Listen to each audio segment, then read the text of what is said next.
Oui, bonjour, je voudrais aborder une question qui m'y a été posée indirectement, mais qui est finalement une bonne question. Donc j'ai reçu dans l'après-midi ma Smith, entre parenthèses Smith Machine, qu'une personne a acheté pour s'entraîner chez lui. Et donc forcément ça arrive démonter ce genre de truc. Mais je rencontre déjà quelques problèmes. Le mec est un peu pessimiste, qui dit qu'il va... Déjà, ça veut dire qu'il s'attend à en avoir d'autres. Quelques problèmes au niveau de la visserie. En effet, dans les extrémités de boulon se trouve du plastique pour que par la suite la vis ne se dévisse pas, ce qui est déjà une bonne analyse. C'est pour ça qu'on le voit là. Il y a au bout du boulon, il y a effectivement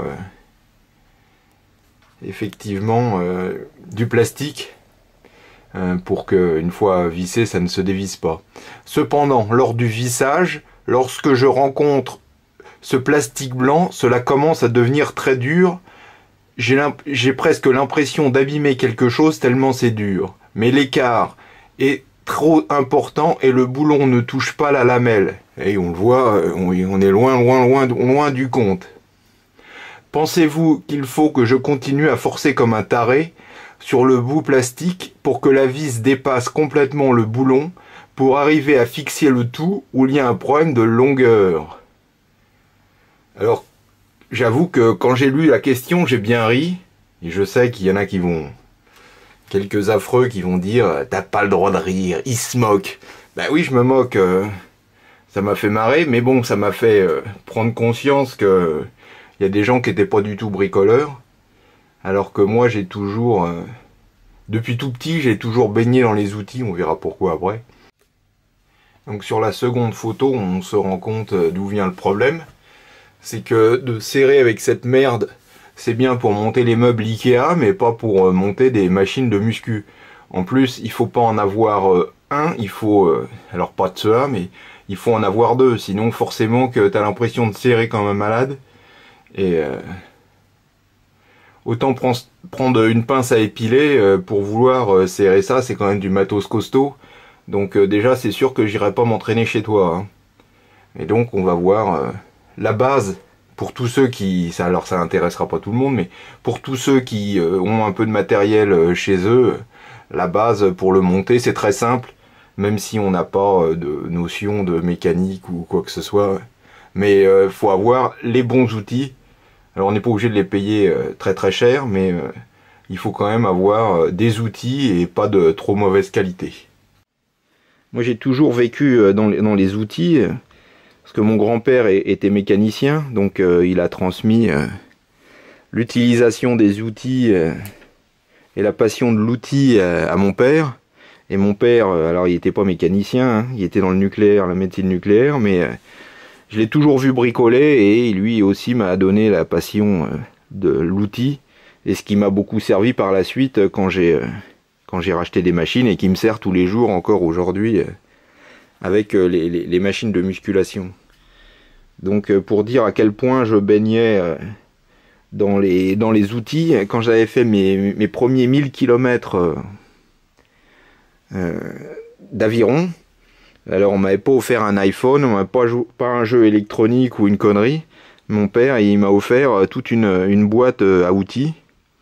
Donc là, j'ai encore ma clé à molette, dont je suis assez fier, une grosse clé à molette. Alors j'ai eu un marteau, des tournevis, mais j'étais très content avec ma boîte à outils. Et c'est vrai que la question de la personne là me fait rendre compte que c'est vrai que tout le monde n'a pas baigné dans cette atmosphère en étant jeune, et on n'est pas forcé de savoir, même si c'est assez simple, mais évidemment si personne ne vous l'a montré, c'est quand même un peu plus compliqué. Donc voilà pour la question. Alors peut-être que je me moque de la personne, mais je lui apporte une réponse, plutôt que celui qui moque de rien et qui, à part faire des remarques désobligeantes, n'apporte rien de positif.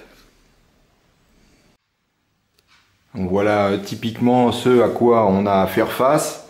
Donc un boulon qui passe de part en part avec l'écrou Donc ça se visse pas, ouais, comme je le disais, ça se visse pas avec une pince à épiler, il faut du matériel.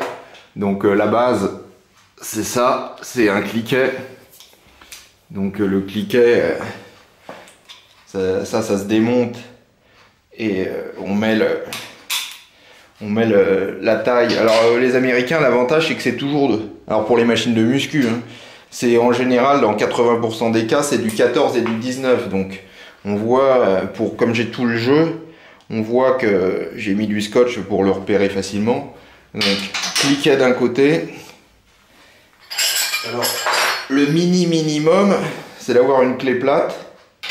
Clac, on met la clé plate. Et puis on serre, alors on serre, je vais pas resserrer parce que c'est déjà serré, mais là quand on entend c'est qu'on peut tourner mais sans conséquence.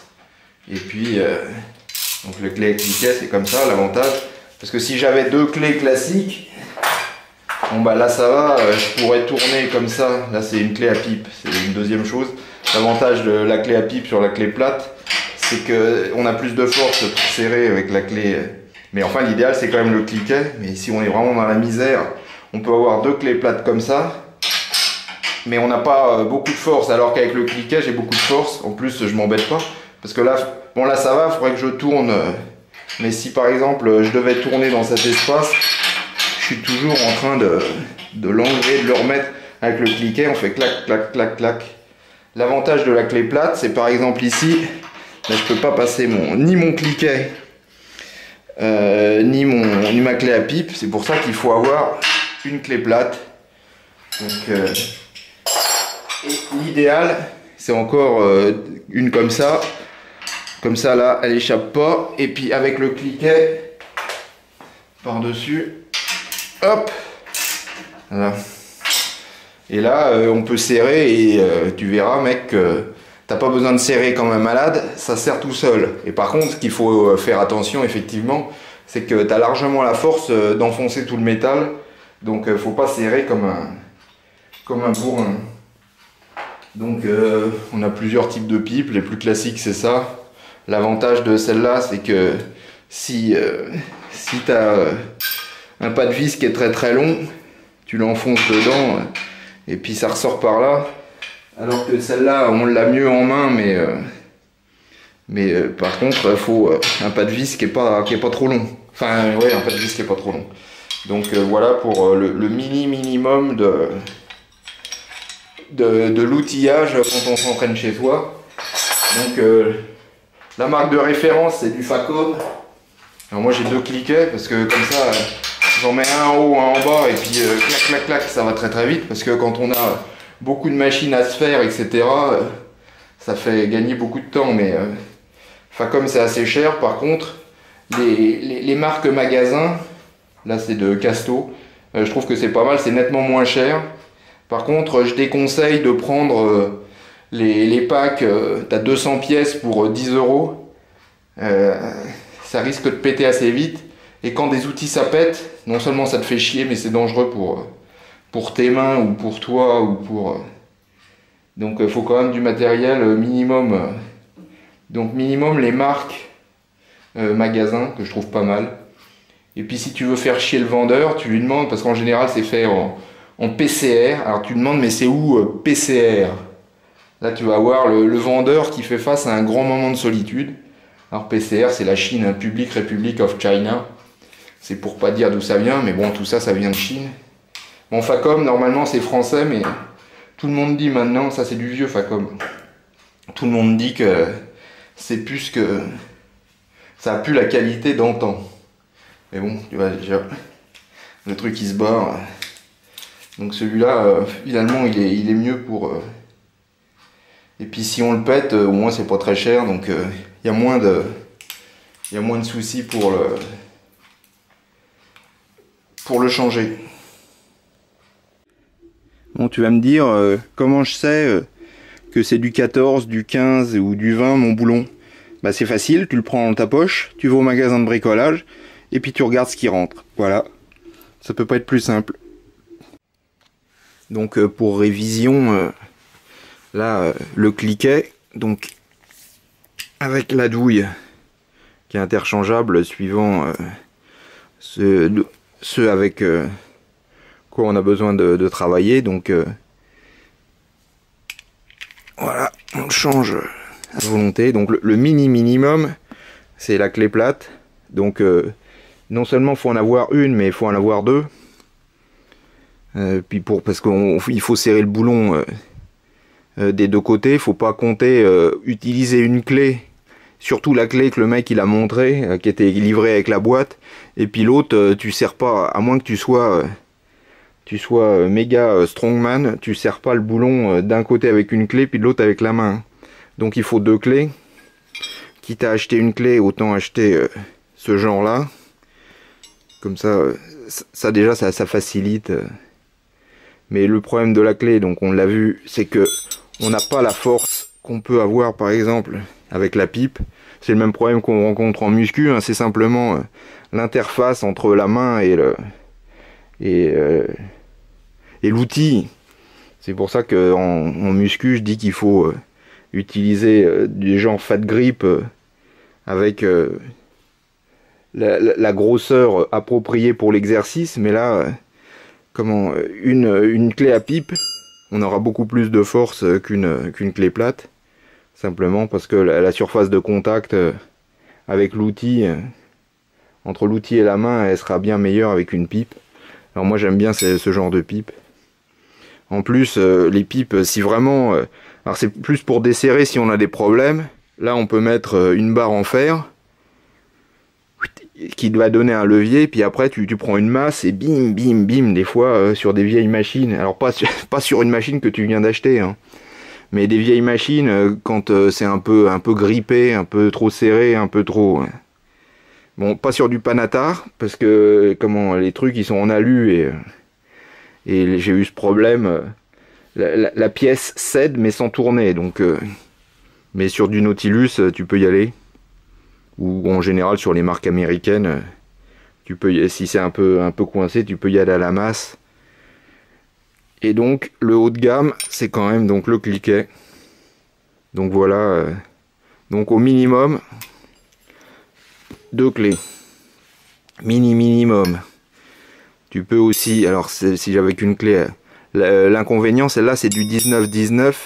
Là t'en as deux pour le prix d'une, hein. T'as du 19 et du 18, mais bon, comme j'ai dit, pour les machines de muscu en général, les américaines c'est du 19 et du 14, donc au moins ça t'embête pas.